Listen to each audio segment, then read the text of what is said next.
आज इसी समय गाली गाई गई, लेकिन कैसी गाई गई? आजकल जैसी गाली नहीं गाई गई। आजकल की माताएं गाली गाएं जब तेल पूजे जाए क्यों, फिर देखो इनकी गाली। लेकिन आजकल जैसी गाली ना गई, इतनी सुंदर गाली गाई गई। सभी भक्त बोलेंगे कि तुमसे नित्यावती मेहमान और हमारे घरे हरी हरी हमारी घरी विद्या के धनी, तुमसे नित्यावती मेहमान।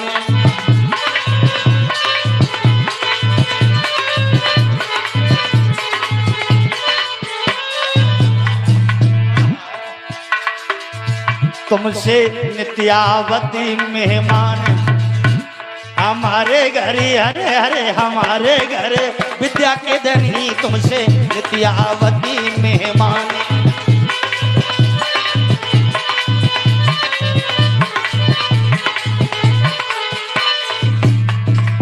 और गाली का तुम्हें वो बोली है लड़कियां, सुनो।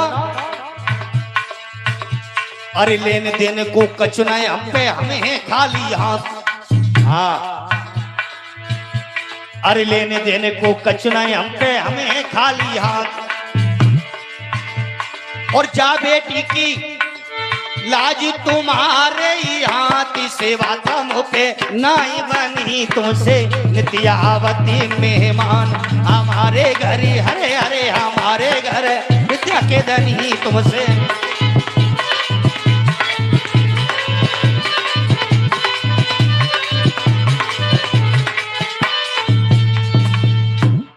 गाली गाई, और जब गाली गाई तो एक बटरिया कान लगी, तू पगली है काहे? तूने गाली गाई लेकिन बरात की तरफ से कोई बोलो ही नहीं। दूसरी कान लगी, हमसे काम ऐसी गाली गाएं ऐसी गाली गाएं जो बरात की तरफ से कोई ना कोई अब ही बोले। चौथी कान लगी तो फिर ठाड़ी काई के ढोलक पकड़ोगा, बने ढोलक पकड़ी और ढोलक पकड़ के बजान लगी और कान लगी, ए राम तुम्हारे यहाँ क्या होता है? और गाली गात वही बोली है कि क्या होता है? बोले सुनो।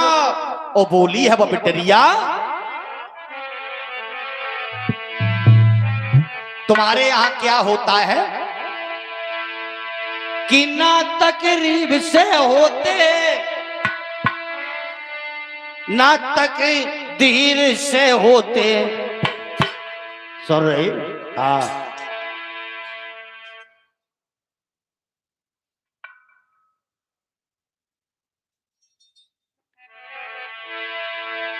कि ना तरकीब से होते ना तकदीर से होते, और बाअवधपुरी में लड़का पैदा खीर से होते, बाअवधपुरी में लड़का पैदा खीर से होते।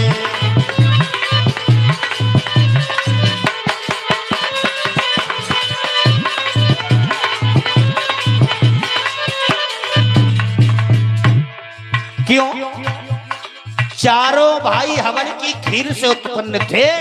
वो बात समझ करके वो लड़की ने जवाब दिया है, तुम्हारे यहाँ जो लड़का पैदा होते वो खीर से होते है? क्या हुआ? ना तरकीब से होते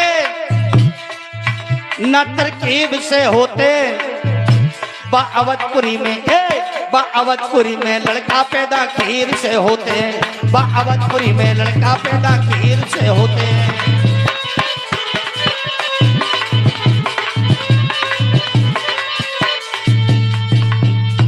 आज जैसे ये कहा है, सोई लक्ष्मण ने कही राम से भैया कामों खड़े हो जाए। राम से कही लक्ष्मण ने, अब हमें भी चैन नहीं पड़ रहा है, हम भी कुछ बोले। राम कान लगे, कोई बात नहीं, अगर तुम्हारी ऐसी इच्छा तो कछु दो तुम कह ले। अब लक्ष्मण खड़े भाई और लक्ष्मण खड़े हो के कान लगे, उतनी देर से मुंह फाड़ रही हो, हमारे खीर से हो। जैसी सवेरा हुआ है, बड़े विधि विधान से कन्या इधर महाराज जनक ने आज महाराज दशरथ के लिए पत्र लिखवाया।